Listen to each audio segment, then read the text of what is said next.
मुंबईमध्ये जाऊन ॲक्टिंग शिकायची होती. बॉलिवूडमधील चित्रपटांमध्ये ॲक्टर म्हणून कार्य करायचं होतं, परंतु पैसा नसल्यामुळे कुठेतरी उदासीनता मिळाली. ही एक स्टोरी आहे विदर्भात राहणाऱ्या कल्पक चिंचोलकर आणि रोशन यांची.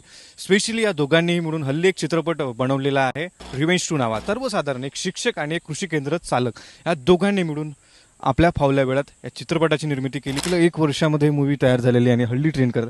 काय सांगाल, काय विजन होतं तुमचं? खूप मेहनत घेतली आणि पहिले आम्ही पार्ट 1 बनवला आहे, revenge 1. That is origin of soul और रिव्हील ऑफ सोल. तर त्यामध्ये आम्ही जेव्हा असाच विचार केला की बनवून पाहू बा, नाही का.